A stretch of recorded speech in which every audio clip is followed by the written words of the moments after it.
Hello to everyone. Now students, in continuity with the previous topic, we have next problem is motion of a charged particle in magnetic field. And this article is very important कि जो इसका basic concept है वो हमारे लिए बहुत ज़्यादा important है, उसे समझ में आना चाहिए क्योंकि ये जो बेसिक कॉन्सेप्ट होगा आगे हमारे पास कुछ इंपॉर्टेंट आर्टिकल्स आएंगे जिसमें हम इसका यूज़ करेंगे और इटसेल्फ इसमें से भी काफ़ी सारे क्वेश्चंस क्या होते हैं कॉम्पिटिटिव लेवल पे भी और सीबीएसई लेवल पे भी एग्जाम में पुट हो जाते हैं, तो इसलिए हमें ये वाला जो कॉन्सेप्ट है वो ध्यान से क्लियर करना है। क्लियर? तो देखिए आपके पास क्या है कि motion of a charge particle in magnetic field means magnetic field की प्रेजेंस में हमने चार्ज पार्टिकल की मूवमेंट को कंसीडर करना है। क्लियर?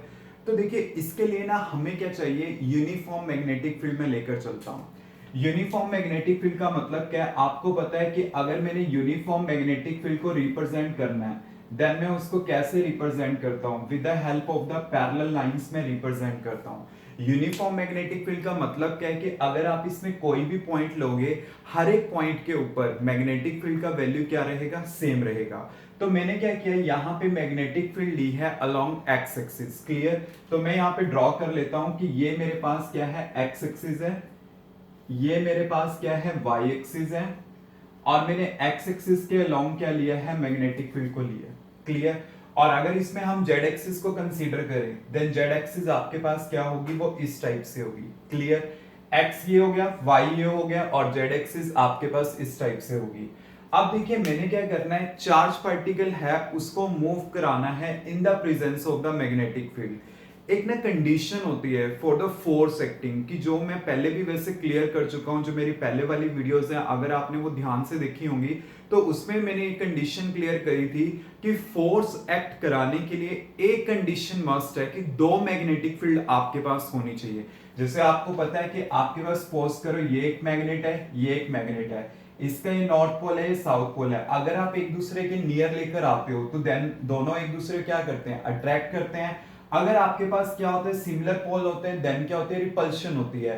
तो ये जो फोर्स एक्सपीरियंस है अट्रैक्शन का और रिपल्शन का, ये हमारे पास क्या होता है, दूर से एक्सपीरियंस होता है। तो वो ऐसा एक्सपीरियंस क्यों हो रहा है, क्योंकि इसकी जो फील्ड है और इसकी जो फील्ड है वो आपस में इंटरेक्ट करेंगे, जिसकी वजह से आपके पास क्या होती है, वो फोर्स एक्ट करती है।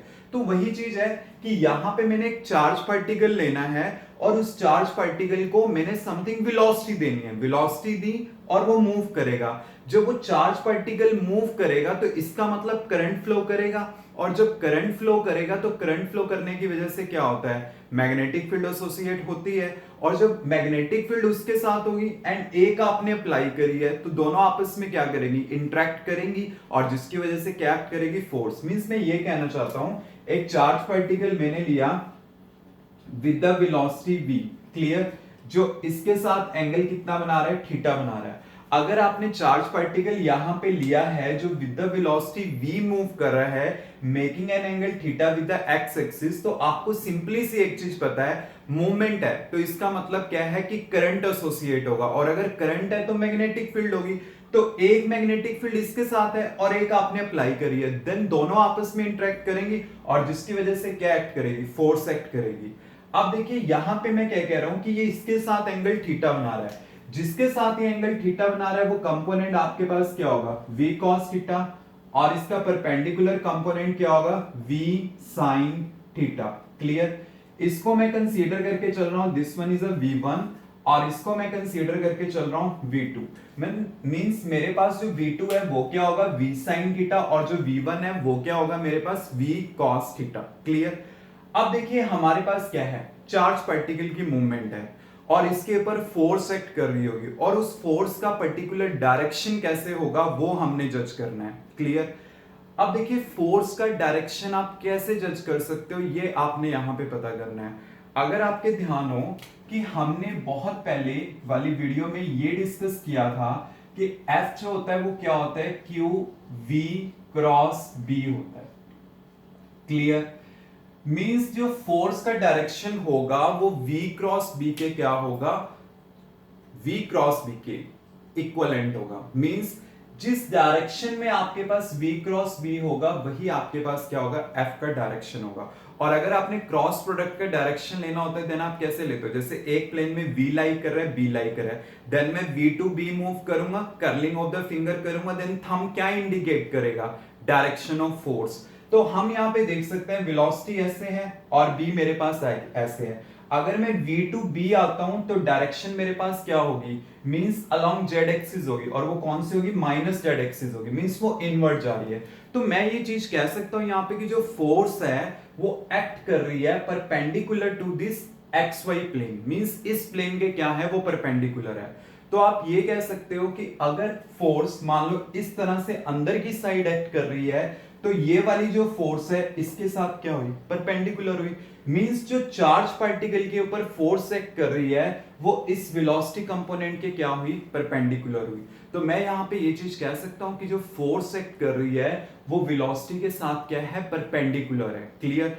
अब आपको पता है कि अगर चार्ज पार्टिकल मूव कर रहा है और फोर्स एक्ट कर रही है चार्ज पार्टिकल के ऊपर due to the magnetic field, clear, तो फोर्स का डायरेक्शन क्या आया, परपेंडिकुलर, और वो जो आपके पास फोर्स है वो इस वेलोसिटी वेक्टर के क्या है, परपेंडिकुलर है, क्योंकि ये ऐसे एक्ट कर रहा है और वो जेड एक्सिस के लॉन्ग एक्ट कर रही है, तो दोनों आपस में क्या हुए, परपेंडिकुलर हुए। तो जब आपके पास फोर्स और वेलोसिटी वेक्टर एक दूसरे के परपेंडिकुलर हो, मींस आपके पास किस टाइप से यहाँ पे पॉसिबल है, मैं ये चीज कह रहा हूं कि जैसे आप सर्कुलर मोशन डिस्कस करते हो तो आपको पता है जो सेंट्रीपिटल फोर्स होती है वो सेंटर के अलोंग एक्ट करती है, और आपको पता है कि जो वेलोसिटी वेक्टर है वो इस टाइप से होता है सर्कल के केस में अलोंग द टेंजेंट। तो दोनों में यहाँ पे एंगल कितना फॉर्म होता है, 90 डिग्री, तो वो कंडीशन यहाँ पे सेटिस्फाइड हो रही है। और दूसरी चीज देखिए यहाँ पे अगर ये दोनों एक दूसरे के परपेंडिकुलर हैं, आपको पता है अगर वेलोसिटी परपेंडिकुलर है तो डिस्प्लेसमेंट भी तो परपेंडिकुलर हुई ना, क्योंकि वेलोसिटी क्या होता है, displacement per unit time. Means मैं इजी वे में समझाने का ट्राई कर रहा हूं कि अगर आपके पास वेलोसिटी परपेंडिकुलर है तो डिस्प्लेसमेंट भी क्या हुई, परपेंडिकुलर हुई। तो अगर फोर्स और डिस्प्लेसमेंट परपेंडिकुलर है तो एंगल क्या है, 90 डिग्री। तो आपके पास वर्क डन क्या होगा, यहाँ पे F डॉट S होता है ना, तो आपके पास क्या है, एफ एस कॉस 90, तो कॉस 90 क्या हो जाएगा, जीरो, तो वर्क डन कितना आएगा, जीरो। मींस फोर्स क्या है, वेलोसिटी के परपेंडिकुलर भी है, वर्क डन क्या है, जीरो भी है। तो इसका मतलब कौन सा पाथ ओबे होना चाहिए, एक सर्कुलर पाथ रिवॉल्व होना चाहिए। एक सर्कुलर पाथ क्या होगा, चार्ज पार्टिकल यहाँ पे ट्रेवल करेगा, ठीक है। और दूसरी बात देखिए यहाँ पे क्या है कि चार्ज पार्टिकल जो मूव कर रहा है, मींस वो क्या कर रहा है, विद द कांस्टेंट वेलोसिटी वो मूव कर रहा है। मींस इस कंडीशन में देखो मैंने कहा कि there is no work done on the charge particle.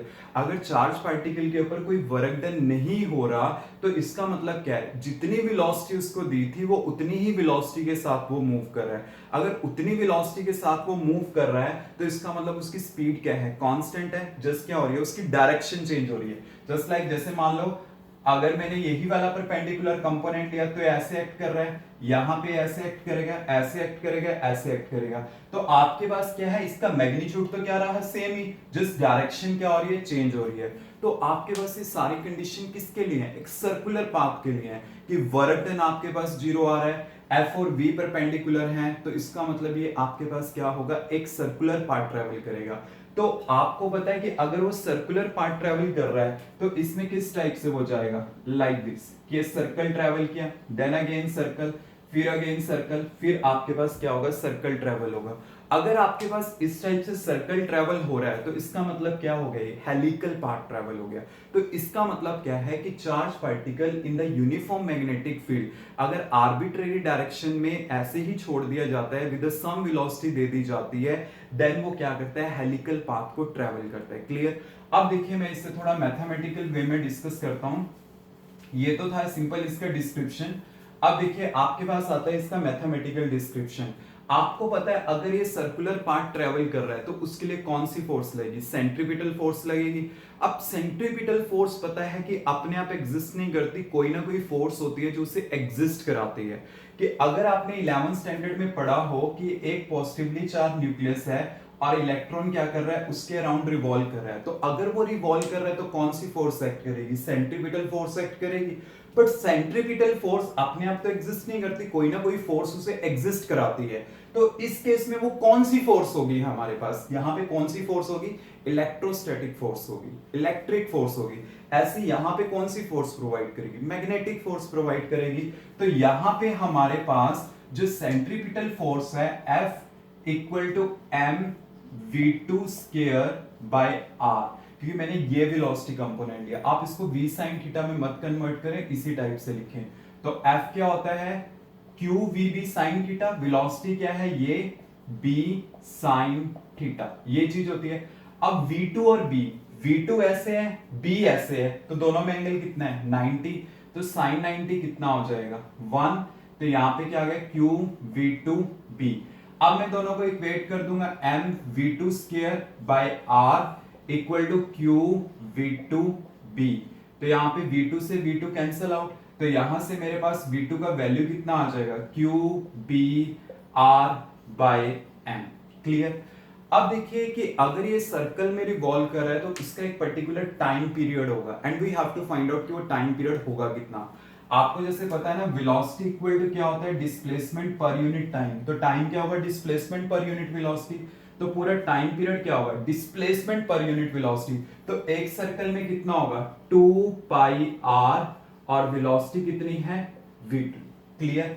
अब देखिए v2 का वैल्यू ऑलरेडी फाइंड आउट किया हुआ है, मैं पुट कर देता हूं 2 पाई r डिवाइड बाय, यहां पे मैंने क्या किया v2 का वैल्यू पुट किया q b r by m, r will be cancel out, now we will get 2 pi m divide by qb। तो ये हमारे पास क्या आ जाएगा, टाइम पीरियड आ जाएगा। ऐसी अगर मैंने फ्रीक्वेंसी फाइंड आउट करनी है तो फ्रीक्वेंसी क्या है qb divide by 2 pi m। Clear. तो हमारे पास ये आएगा। तो मतलब ये सारी जो डिस्कशन है वो किससे रिलेटेड थी, हमारे पास मोशन ऑफ द चार पैर। Means firstly you should know कि यहाँ पे क्या होता है, एक सर्कुलर पाथ रिवॉल्व होता है, सर्कुलर पाथ ट्रेवल होगा, हेलिकल फॉर्म में ट्रेवल होगा, ये चीज आपको पता होनी चाहिए। एंड साथ के साथ मैथमेटिकल फॉर्म पता होनी चाहिए कि आपके पास ये किस टाइप से आता है, टाइम पीरियड आ गया, फ्रीक्वेंसी आ गया, ये फैक्टर्स क्या होने चाहिए हमें क्लियर होने चाहिए।